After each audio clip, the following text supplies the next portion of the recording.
and welcome to Day 3 of the inaugural MinnPost Festival, a week of conversation with AT&T, Polad Companies, and the Shavlik Family Foundation, as well as our supporting sponsors Baird Private Wealth Management, Comcast Twin Cities, Frederickson and Byron PA, and the Westminster Town Hall Forum, and our promoting School of Journalism and Mass Communication at the University of Minnesota, the Humphrey School of Public Affairs at the University of Minnesota, and the Minneapolis-St. Paul International. Ellen Archibald, Jim and Joy Erickson, Joel and Lori Kramer, and Karen Sternal and Lowell Pickett, as well as all of our VIP supporters, particularly Shelley Stoner, for making this session possible. MinnPost is a reader-supported nonprofit. If you're one of our almost 6,000 members, thank you. For MinnPost editor Andy Putz.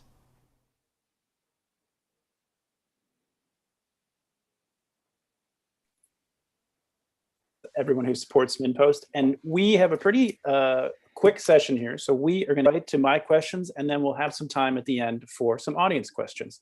So let me just start by introducing our guest.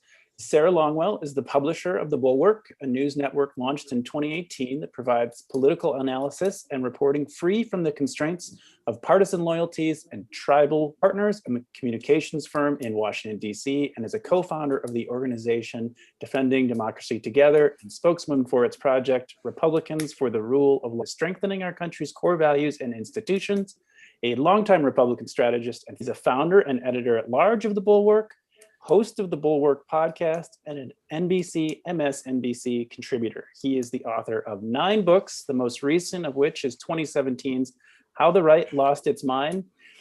And until he stepped down in December of 2016, Charlie spent 23 years as one of Wisconsin's top-rated and most influential conservative talk show hosts.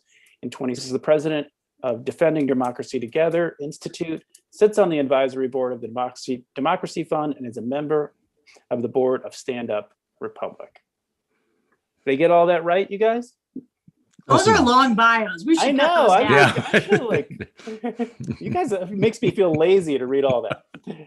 So I want to jump in right here. I want to just roll through a couple of things, though, that has events and or sort of things that have been in the news that have featured the Republican Party quite prominently. And this is just over the last few weeks. And none of it deals, or should say at least involves directly Donald Trump or Marjorie Taylor Greene or any Louis Gohmert or any of those folks. We have party leaders have come out against baseball, apparently, and Coca-Cola. Governors, Republican governors, have threatened private businesses who seek to require proof of vaccination. And then just recently, 2 days ago, I think it was, the most powerful Republican in Congress told corporate CEOs to stay out of politics. As I'm not as deeply immersed in this world as you guys are, but those things are a little disorienting to hear from Republicans, or at least what many people thought of the Republican Party for a long time. So I guess my question is just sort of a table setting one. Where is the Republican Party at this moment? What is it? What does it stand for? Charlie, you want to go first? You want me to jump in? Why don't you jump in, Sarah? Yeah, I mean, look, this is not the Republican Party that I joined. And I'm not even that old.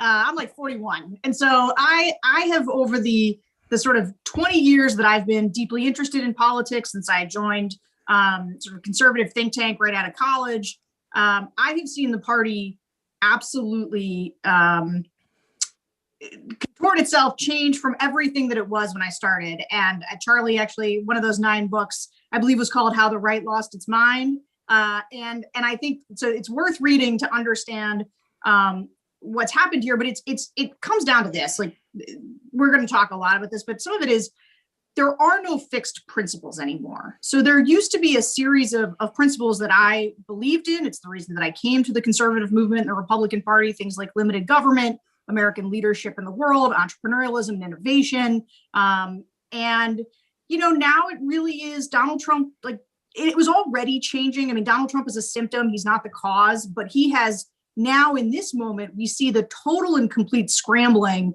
of the party. And look, I'll go back to in 2020, the Republican Party, for the first time that I've ever seen, just didn't put out a platform. It didn't put out a party platform, right? It just said, we endorse Donald Trump. And so as a result, if you say, well, what does the Republican Party stand for?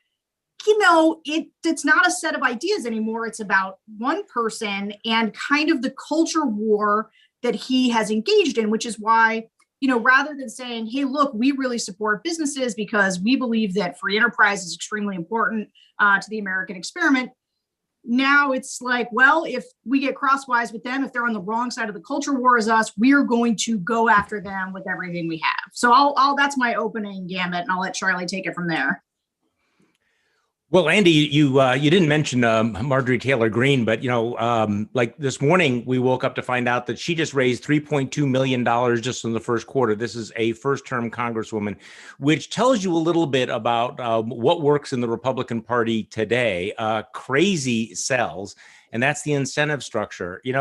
Go through the things that you just mentioned, including the fact that you have the Republican leader of the United States Senate essentially threatening businesses that there will be dire consequences if you get involved in politics. Look, irony has been beaten to death by hammers, but think about that. This is the Republican Party that has really been a corporate party for years. Mitch McConnell has raised hundreds of millions of dollars from corporate PACs. Until 5 minutes ago, he was one of the leading advocates for the free speech rights of corporations, including Supreme Court decisions. And now they have turned their backs on them. But look, I think one thing we've learned is that, as Sarah mentioned, this is a post-principle Republican Party. Their principles are almost infinitely malleable. They were for free trade until they weren't. They were for character counts until they weren't, until Donald Trump came along. They were concerned about debt and deficits until, screw it, we're going to run up the debt. And now we're seeing this rather dramatic turn on the whole question of free speech by the private sector, or the willingness of governors to use their power to tell private businesses what they can and can't do. So, unfortunately, this is the party that really does appear to be unmoored. They're all in on the culture war. Everything is about the culture war right now.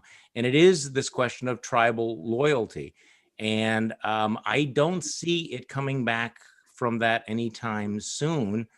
All of the incentive structures in this party are pushing them in this direction. They are rewarding the crazy. They're not focused on public policy. It's going to be enough for Republicans to oppose everything the Biden administration does without suggesting anything substantive. And my guess is that all of that ramps up. So, I wrote a book, How the Right Lost Its Mind. I could do a follow-up, How the Right Continues to Lose Its Mind, because everything that I, was describing in that book has in fact accelerated, not just in the last 4 years, but really in the last 4 months. Well, I think that brings up the next question. And when you guys think about and talk about this stuff, where is your, again, I know we don't know, but as you said, things seem to just be getting, whatever your perspective is, worse or more or speeding up. What is the logical end to this? I mean, or I shouldn't say end, at least where are we in a year? Or where are we in November of 2022, for example? Yeah, look, going into 2020, picking up on exactly what Charlie said about the last 4 months, but going into 2020, I had a real theory of the case about the Republican Party, which is what had to happen is you needed a thorough repudiation at the ballot box of Trump, right? And assuming that he was just roundly defeated and the Republican Party tethered to him, also experienced great losses, that there would be this opportunity to have a fight for the soul of the Republican Party. And I really saw us as in a position to try to be a part of that battle. That just didn't happen. And so the future that I thought might be possible now no longer is, right? The election was extremely close. It was a nail biter in a handful of states that allowed Joe Biden to absolutely legitimately win, but it was still close. Lots of Republicans overperformed expectations down ballot. And so actually what you are left with was this, people not really being sure, right? Republicans are actually looking at 74 million people turning out and thinking, where are all these voters? Like, we look at all these people who've suddenly turned out for us, and they're excited by this. And then you go into, and then Donald Trump starts doing the election was stolen, it's rigged. And then you see, so I kind of thought Donald Trump was a cancer on the Republican Party. And if you could cut that cancer out, right, there was a chance for the survival of the body. But instead it metastasized. And you saw that metastasis, sort of come to fruition on January 6th, when it's not just that the Capitol was attacked and there was this insurrection. It was that happened in the middle of over 140 Republicans objecting to the certification of an election, saying that it was, rigged, and engaging in this lie about the election's integrity. And so you now have, when you say, where are we going? Like, we are in a post-truth nihilism space where people don't know what's true. I mean, I do these focus groups all the time with Republican voters, and they just sit there going, I don't know what's true. I don't know what's right. And so when there is no truth, you can fill that space with all kinds of poison. And that's what's happening. I think that's the reason you're seeing this acceleration that Charlie's talking about. No, I couldn't agree more. I remember right after the 2016 election, I came across that quote by Garry Kasparov, the former world chess champion, Russian dissident, who said, look, the point of propaganda isn't to convince you of one thing or another. It is the annihilation of truth. It is to make you wonder whether or not you could possibly know what is true, who to listen to. And then that's exactly what Sarah is describing. We are at that point now where it's not just that there are lies out there. People have no idea what to believe. Look, in terms of where the Republican Party is going, normally after a defeat in an election, you have an autopsy. Parties go through this period of introspection. I thought after 2016, the Republican Party needed not just an autopsy, but an exorcism. But that's not happening this time. And one of the reasons it's not happening this time is Republicans think they're doing fine. I mean, people need to understand Republicans are not that upset about the election. They came very close to winning the presidential election. They picked up lots of seats in the House of Representatives, and they think that they're going to take control of the House next year, and they might. In the Senate, yes, they lost the Senate, but it is 50-50. And they did very, very well at the state level. In state legislatures where there's going to be a lot of redistricting going on. And they made some inroads into Latino voters. So Republicans right now are not going through that process of saying, oh my God, what did we do? And when I say that things are getting worse, it did come to a head on January 6th. But I think what happened after January 6th is perhaps even more disturbing, because you might remember that in the days right after January 6th, and Sarah and I talked about this a lot at the time, there was this like short Arab Spring or Prague Spring where Republicans were thinking, oh my gosh, this was absolutely terrible. We need to distance ourselves from that insurrection. And obviously Donald Trump, behaved badly. Even Mitch McConnell is giving speeches. Kevin McCarthy is making noises about how awful all of that was. And there was a moment at which you thought, okay, the Republican Party is going to turn its back on this, that the fever has broken. And that lasted what, Sarah, a week, 2 weeks? Because not only did we see the worst possible iteration of Trumpism, not only did we see this attack on the American democracy, but then after a very, very short hiatus, the Republican Party said, and yeah, we're okay with that. And they're going to not repudiate the big lie. In fact, they're going to take the big lie and they're going to legislate in state after state to make it harder to vote. And they'll go down to Mar-a-Lago and they will kiss the ring. So I think that the fact that the Republican Party has accepted the President Trump, former President Trump's conduct after the election, and what happened on January 6th is in many ways even worse than what happened. But it's also an indication of what Sarah just mentioned, that this is not just Donald Trump. This party has been transformed in the last 4 years in ways that, and we were cynical, we were pessimistic, but it turned out to be worse than I think that we imagined, and we're living through that right now. Well, and my question, I guess, is then what, for folks like yourself, I don't know, never Trump or whatever name you want to put on there, what is the path forward? What is, where do you go from here? If you didn't, Sarah, as you said, you didn't have this reckoning, right? The party, is not doing an autopsy. There isn't really this questioning about what happened, obviously, during the election. Yeah, we are in a weird space because I think, just if you put a bunch of policies in front of us, we're still sort of not Democrats. But I do think that if you stop looking at things on kind of a left-right spectrum and you start looking at them on kind of a democracy spectrum, I would say that we are sort of the furthest right flank of a pro-democracy movement that you wanna hope is big enough to fend off what I think are kind of more anti-democracy forces going on the Republican side. And look, people might think that sounds too hysterical or too overblown for what's happening with Republicans. Certainly Republicans think that. They think that the left is the, socialist party and that they're the ones that are breaking all the norms and stuff. It's just, look, there's a whole bunch of again, on the policy side that we might not agree with Democrats, but I think we feel closer to being on the same page with them about you shouldn't have 140 of you should not have felt okay objecting to the certification of an election. You should have thought that it was disqualifying for a president to call the Secretary of State of Georgia and ask him, hey, can you go find those almost 12,000 votes? We think that standing on the stage with Vladimir Putin and citing against America's intelligence community is disqualifying. Like, we see that it comes down to a threat assessment, honestly. Like, if you look at today's Republican Party and you think, you guys are no longer on the side of American democracy, and you've become dangerous in this sort of post-truth worldview, then we have no choice but kind of to say, we're gonna start looking at things on a democracy spectrum. We're going to be the furthest probably right on that spectrum. And it's going to range from Charlie Sykes and Sarah Longwell and Bill Kristol all the way over to Bernie Sanders. And there's a ton of daylight in between on all kinds of stuff there, including on some of the voting stuff.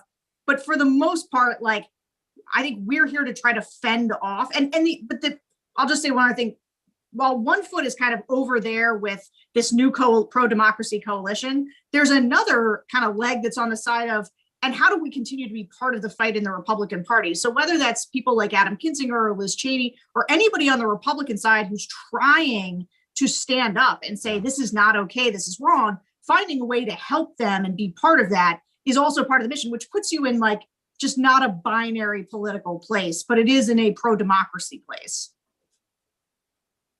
No, I agree with that. Look, we have been political orphans for a long time now, and I guess I've gotten used to all of that. We knew that when we didn't get on board the Trump train, that we were going to be in exile. What we didn't expect was that it was going to be, on a very, very small island. But I want to just underline the point that Sarah was making, that there's two ways of looking at politics. One is the horizontal line of right versus left. And then there's the vertical line of not just democracy, but truth, decency, character, the rule of law, all of those things. And I think that if we think of it on that vertical line, there is a center right, center left coalition there of people, the coalition of the decent, the people who are concerned about, being a constitutional democracy, who are concerned about this post-truth world that we live in. And I do think that we're comfortable being there. And, during the election, when people said, look, you're a longtime conservative, but you're going to be voting for Joe Biden, how can you possibly justify that? And it's a good question, because we're going to disagree on policy. And my answer was that I guess I've come to the conclusion that I can disagree with you on 8 out of 10 public policy issues. But if you're a honorable, honest, decent, empathetic human being who supports the rule of law and democracy, we can do business. And I think that's kind of where we're at right now.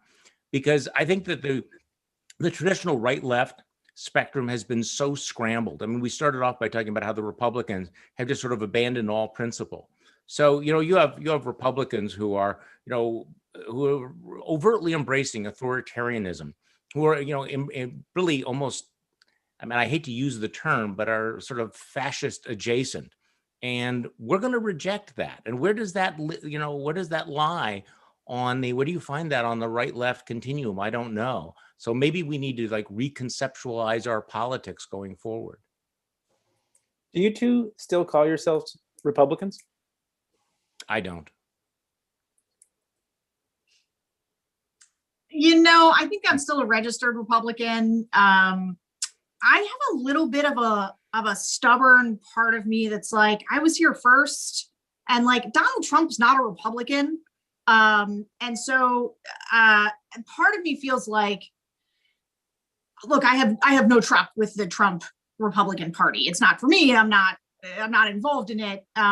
And to the extent that Donald Trump now owns the Republican brand, then I guess I'm not. But I do think that fighting from within, look, I come from a background where I did a lot of, fighting for sort of LGBT rights within the Republican Party. And I always thought it was really important to be kind of like coming from inside the house, inside the tent, having those conversations.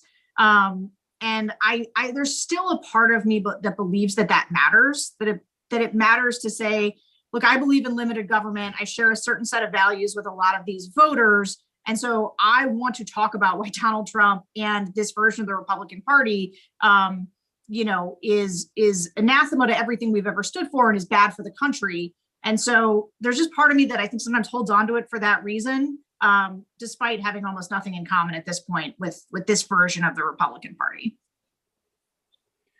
You guys have mentioned sort of this post-truth world that we're in, at least in terms of politics, and yet you are involved in a media organization.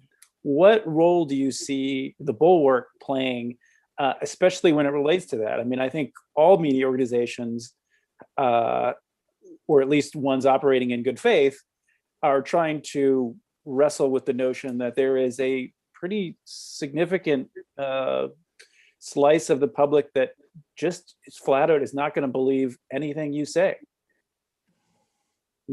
How do you guys talk about that at the Bulwark? And what do you feel like your role to play is in that conversation? Sarah?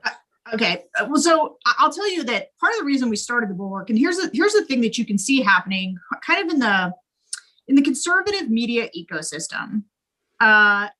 Something happened around 2016, 2017, right? Where I think if you were us, you were looking around at a lot of the people who had also been never Trumpers.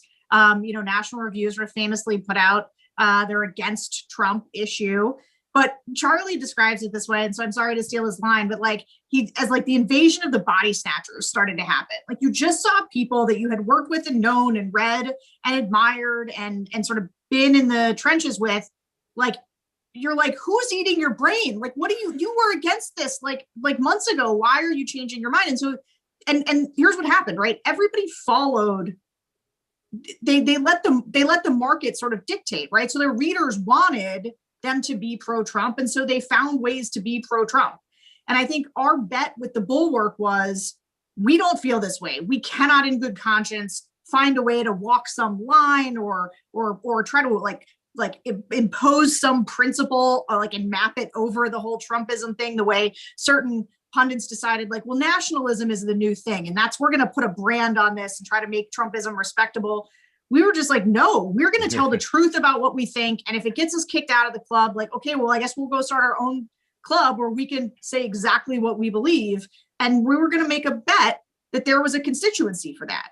And I think that I can speak for both Charlie and I when we were shocked how big the constituency was. And I think that it is true that there's a lot of people chasing the rage clicks and are basically trying to do fan service to their readers. But there is the more that happens, the more white space has opened up in kind of this place where center left, center right, people of good faith and different opinions say, I just tell me the truth. Just tell me what you really think and I'll evaluate it. And I think we found that audience. No, I agree with that. And one of the things that we do, though, is that we look, each side has to police its own side. You have a huge number of conservatives that will never believe anything in the mainstream media. And, the New York Times, the Washington Post do great journalism, but they're not going to be able to fix that. NPR is not going to be able to fix that. It's going to take people on the right to police people on the right, just like it takes people on the left to police people on the left. I will say this, though, that because we don't have any tribal loyalties, what I found is one of the more difficult things is to people have gotten used to us calling out the big lies from the right and Donald Trump. But we also have to throw a flag and say, look, it's important for people on the left and the center also to get it right. And when the media gets it wrong or when there's over the top rhetoric, this can backfire. And we're seeing this right now where, we've had the big lie of the election being stolen from Donald Trump. The right is trying to steal that, to appropriate the term big lie, to attack some of the media misrepresentations of what happened in Georgia. I don't want to go down that rabbit hole, but we have spent the last 4 years saying that we ought to have high standards about truth, and there ought to be a reality check, and we're going to apply that to both sides. I'm not saying that both sides are equally guilty. I'm not saying there's moral equivalency.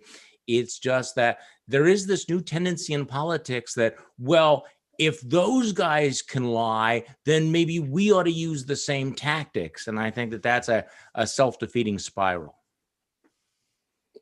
Yeah, I mean, I think it was interesting. You guys had a piece by Richard North Patterson a couple days ago about 2022, but it also kind of, to what you were both just saying, it reminded, and he obviously had some he also wrote about the Democrats in 2022. And I'm curious what your thoughts are about, and he talked about the tensions within the Democratic Party that they're very much there. But just more broadly, when you look at the Democratic Party, are there lessons in what has happened, Sarah, what you said, going back 10 or 15 years, to what has happened in the Republican Party for Democrats? Yeah, well, look, I'm going to both compliment Democrats while at the same time it's going to be a little backhanded, because Democrats they almost nominated Bernie Sanders. Like, there was this moment in 2019 where I just thought, oh my gosh, like the Never Trumpers, like there was an actual meeting of people sitting in a room being like, if it's Bernie Sanders versus Donald Trump, like, what do you do?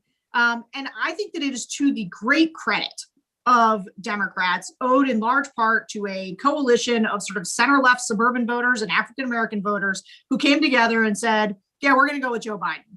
And that was, first of all, I believe to the bottom of my soul that Bernie Sanders would have lost to Donald Trump.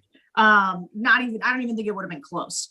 And so I think that the Democrats have this opportunity to kind of own. There's a swapping of voters going on, right? So white working class voters who often were sort of union members and were part of the Democratic Party are now culturally Trump Republicans, where Democrats are able to then scoop up a lot of these college educated suburban voters that used to be sort of traditional Republican voters. And there's a way for Democrats in this moment to dramatically broaden their coalition, assuming that they don't go too far left. And that's just, and look, everybody's going to be like, yeah, look at you, Republican. Of course you want them to not be, but like, I don't know what to tell you. The fact is, like, they have this great opportunity. Like, if you look at what happened in 2018, how they picked up all those House seats, they nominated people like Abigail Spanberger and Mikey Sherrill and Alyssa Slotkin and all of these moderate Dems who ran on things like healthcare and kitchen table issues, not cultural issues. I mean, the culture wars, they are wars because there are two sides fighting them. The culture wars are not happening just on the right. And I think that those are the things, like, there's a reason that while Joe Biden, who's doing a ton of things right by just trying to push policy, while Republicans are like, I'm going to read Green Eggs and Ham and engage in the culture war.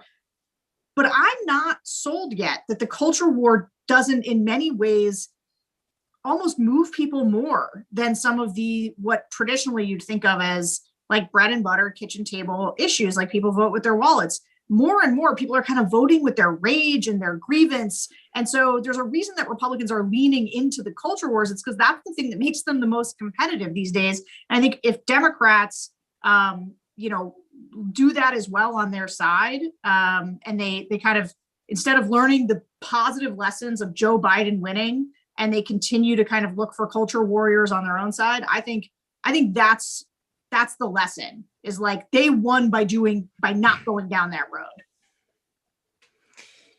No, I agree with all of that. And again, I'm not saying there's moral equivalency here, but at the end of 2016, I had a foot in both worlds. I was a conservative talk show host in Wisconsin, and I was also an MSNBC contributor. And so I would go from one bubble to another bubble. And there is this danger of creating these alternative reality silos where you begin to talk with one another and you begin to use the code words that only people on your side know. And as a result, you become alienated from the general electorate. So one of the lessons that I would hope that the Democrats would learn is that Republicans made a huge mistake in not calling out their crazies when they had the opportunity. We always thought it was the crazy uncle at Thanksgiving or the drunk at the end of the bar, and that we could ignore them. They were going to vote with us, so you kind of roll your eyes, but they were, allies. And as a result, some of the things that were ugly and under the surface, became dominant. I always thought of some of the issues of race as being a recessive gene on the right. Well, it became a dominant gene on the right. So, is there crazy on the left? Yes, I'm sorry, there is. I was just talking this morning about a debate in Portland, Oregon. I'm sorry to pick out a random, example. It sounds like Fox News, but this is the way the right looks at the left. School wants to change its mascot name. And the proposal was to change the mascot to the Evergreens. Do you know why that was controversial? Like, you should try this at a party sometime. Like, okay, why would Evergreens be politically incorrect? Well, because it's a tree, and trees have historical links to lynching. So this school board decided to delay it. I'm reading this going, people, this is not a good moment to lose your mind. Not at this moment when so much is at stake here. So at some point, don't make excuses for the crazy. Don't adopt the post-truth ethos. And also, when it comes to certain issues, look, you guys are in Minnesota. I don't need to tell you about this. There is a vast coalition of people who are concerned about social justice and are genuinely horrified by police violence against African Americans. But around the country, when you had people on the left embracing slogans like defund the police, that backfired. And Democratic representatives will tell you that that was one of the reasons why Democrats lost many, many seats, and why some of the moderate Democrats that Sarah just mentioned almost lost their seats. So again, be careful about your rhetoric. And simply because it might play on MSNBC does not mean that it's going to play in those swing districts that will determine who controls Congress going forward. Well, it played here even locally in terms of our state legislature. Yeah. I mean, you will find Democrats in rural Minnesota who felt that was that affected their electoral chances. Sure. And it is I did want to get to something about this, which is the Derek Chauvin trial for the killing of George Floyd is happening right now in Minneapolis. There is a palpable sense of tension in the city. And we're a local news organization. The state and local issues are our bread and butter. It's the things we think about most. But I'm curious, you guys have far more insight into this than I do. What is your sense of how the trial is being talked about, thought about, written about in Republican circles? I admit I have not paid attention because we're very concerned with kind of the day-to-day goings on of what's happening. Is it being taken on its merits? Is it not? Is it just kind of falling into the maw of the culture wars? I'll be honest, I have not paid attention to how, say, Fox News is covering it. That's a really interesting question. My guess is that they have probably been ignoring it, more or less. Sarah's nodding her head. Obviously, when the right-wing media talks about Black Lives Matter, what they focus on is they focus on the violence. They focus on the extremists. They'll take examples of, the assaults on federal buildings in places like Portland, or the burning of businesses in Kenosha, Wisconsin, or the extreme reactions in places like Minneapolis. That's their narrative. This trial, it does not really fit their narrative. I mean, I will tell you, I find this trial absolutely riveting, and as a masterclass by the prosecution. I have to say that I had a great deal of anxiety going into it, because if in fact there is an acquittal in that trial, it will be explosive, and it will be explosive all across the country. but the case that's being presented seems to be so compelling. And I have to say that one of the most dramatic things that I've seen is watching how that blue wall of silence has been broken. The use of police officers to testify that this is not what we do, this is not who we are. This is a real departure. This is an historic turning point that you actually have police officers willing to break that blue wall, that blue line of silence there. So I don't know how it's going to play out, but I had the same anxiety, and I don't think it's local. I mean, look, this is a big story for you guys, but this is a big story everywhere, depending on the verdict. And if there's a conviction, though, I think it's going to. I think there's a positive moment for criminal justice reform. If there's an acquittal, it's going to be ugly.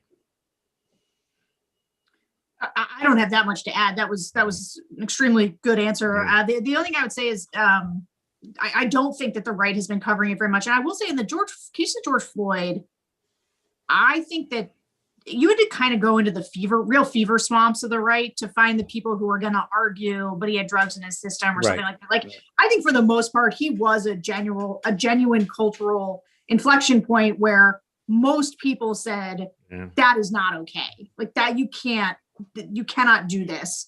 But I think Charlie's really right about, there was and this is one of those things that you can point to and say, this is where you take an issue that's an absolute winner, that could have real cultural momentum and change things, that gets turned into a political loser by, people sort of taking things to say, look, I understand it sounds too broad to just say took it too far, but like I sit in these focus groups all the time and listen to Republicans, and I talk about the insurrection, the attack on the Capitol building, and they don't engage with it. What they say is, yeah, well, look what happened over the summer. Look at all those riots. Look at police were killed then, and the media didn't care. The media didn't do anything about it. And so nobody wants to talk about, people, I think, accept that the George Floyd thing happened and was bad, and that there should be a reckoning about police. But there is, but that the way that it transpired in terms of it evolved from something that was seen as really peaceful and at a cultural moment to something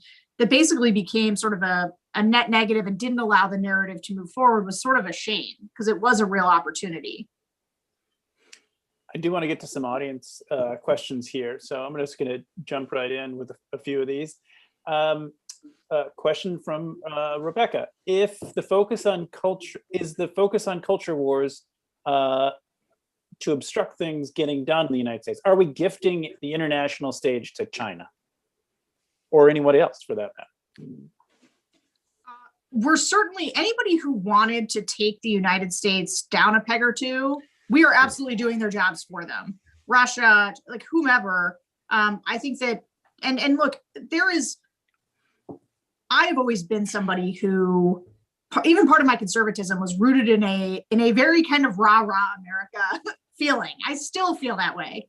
But when you look at this pandemic, just to take the pandemic for a second, that is the kind of thing where the things that I think about America, like we should have excelled in that moment. Like a lot of times I would say like disasters are where America excels. Like we show up, we donate money, like we have systems in place.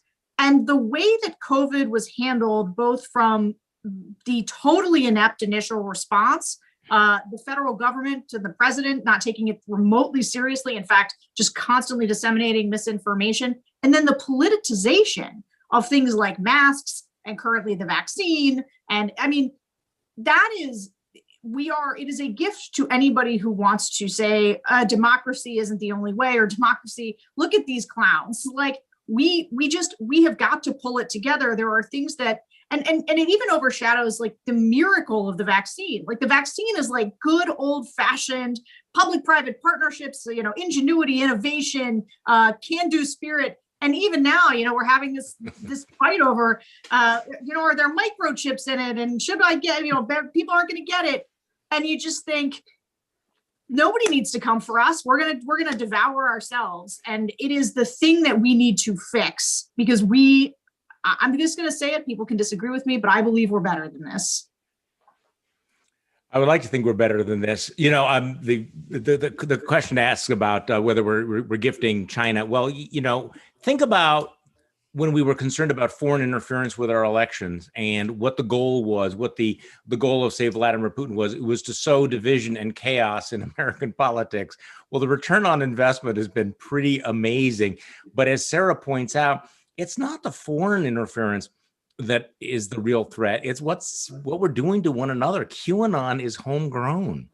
And so if the country is driving itself crazy rather than being overwhelmed by a foreign foe. So I mean, this is part of the problem. And as we continue to devour ourselves with these irrelevant debates, I just sort of parenthetically, the way in which the response to the pandemic has become tribalized is so bizarre, and historians, I think, are going to have to dive into how masks became so political, why it was so difficult to bring Americans together as we usually come together after a natural disaster. But I think we're also going to have to ask ourselves, why are Americans at each other's throat right now? What is it really all about? Because things, there are problems in society, but we have people talking about civil war in this country, as opposed to saying, hey, things are actually pretty good. We can compete with the rest of the world. Let's solve our problems. Let's fix our problems. We have an entire political culture that's based on turning, one American against other Americans against one another.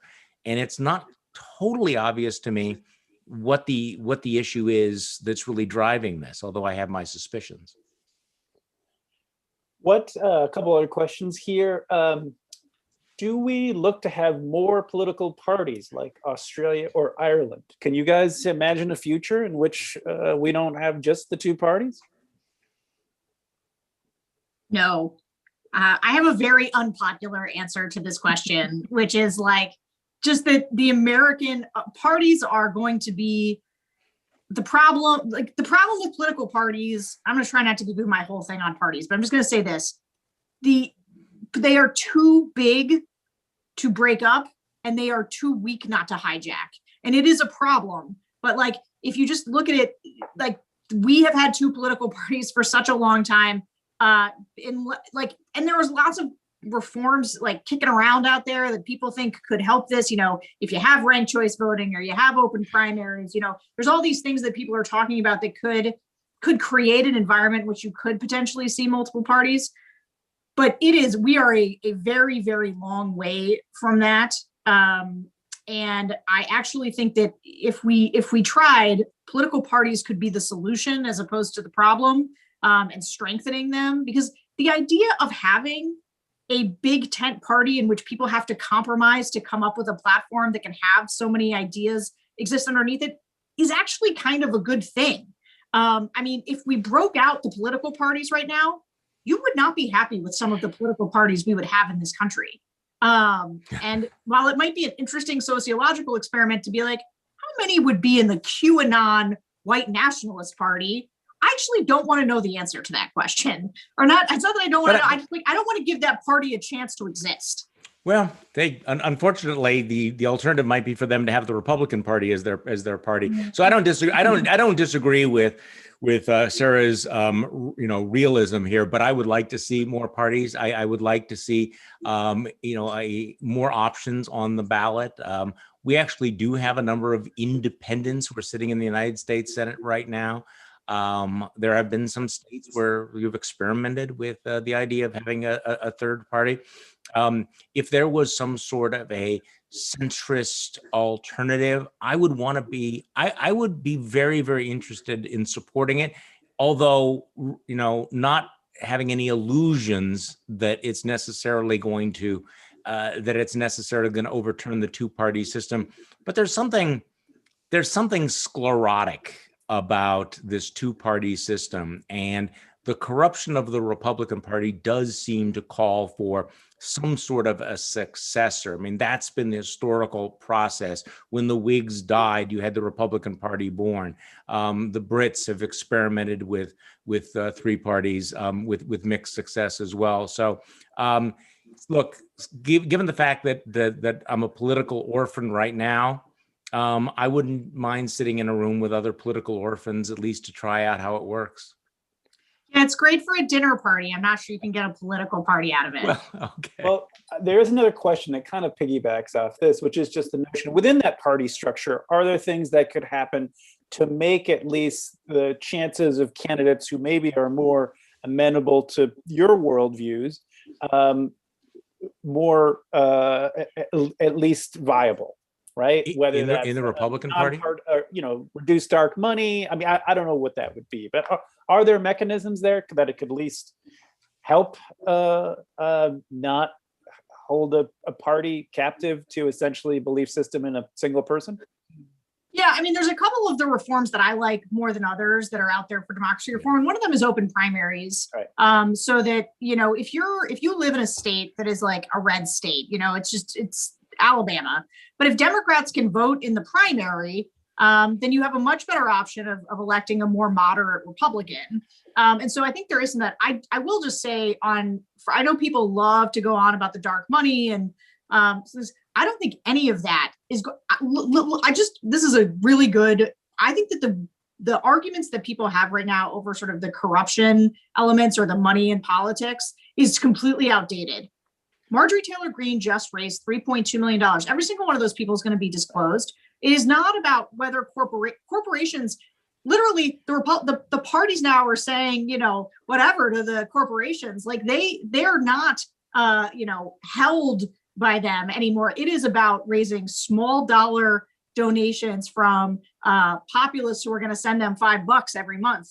And so I don't think that those are the solutions. I do think trying to figure out how to get voters into the primaries in a way that moderates the candidates so that you don't have the most hardcore base voters picking the party's nominees is one of the best reforms you could make. No, I would agree with that. I think ranked choice voting is something that we ought to talk about a lot more. But Wisconsin happens to be an open primary state. I don't know about Minnesota, and it hasn't helped that much. But on this issue of the dark money, I just want to underline this because I think people are probably going to want to beat up on Sarah for what she just said. Look, we always fight the last war, but there is a dramatic sea change right now, and you are seeing this in stories like the Marjorie Taylor Greene story, but also with Mitch McConnell and the Republicans' willingness to turn their backs on corporate America. The center of American finance now in politics is not some major corporation writing out a 6-figure, 7-figure check to a Republican Party or a PAC. It is these millions of small donors who are willing to go online, many of them, by the way, being scammed, to make these contributions. So the center of gravity of American politics has changed in a very fundamental way, and that has changed the incentive structure dramatically. Now, the good is that, yes, these, corporate special interests, dark money special interests don't have the influence they used to have, and there's some good to that. The bad is that the performative demagogues, the crazies, now have found a way to monetize their bad behavior. And this is going to be a whole new challenge. So here's a really unpopular opinion. It may take some big dark money to counter some of the crazy money out there. And because I don't know how it plays out. I don't know how, in a world in which the worse you behave, the more money you can raise online is going to get us back to a politics of sanity and substance. Well, we are at 12:50, and I think the advocating for giant piles of dark money is an appropriate way to end this session. So I think we're going to hear from Tanner here at the end, but I want to thank you both for taking the time to do this. It's been really great. I know we had a lot of questions that we never got to, but I think you guys hit on a lot of really fascinating stuff, and we really appreciate it. So thank you both. Thank you. Thanks for having me. Yes, thanks for this great conversation. I want to give a special thanks to our sponsors, AT&T, PoleEd Companies, Shavlik Family Foundation, Baird Private Wealth Management, Comcast Twin Cities, Frederickson and Byron, PA, Westminster Town Hall Forum, Citizens League, Darla Cashin at RBC Wealth Management, the Hubbard School of Journalism and Mass Communication, the Humphrey School of Public Affairs, and the Minneapolis-St. Paul International Film Festival. Always feels good to have a long list of sponsors to thank. Also want to thank our VIP supporters and remind everybody we have 2 sessions coming up tomorrow, a local media panel coming up at noon Central, and then Sarah Bellamy from Penumbra Theater coming up at 7 p.m. Central tomorrow. Thanks again to Andy, Sarah, and Charlie for this great conversation. We really appreciate having you here. And thanks to all of you for attending. Have a great rest of your day.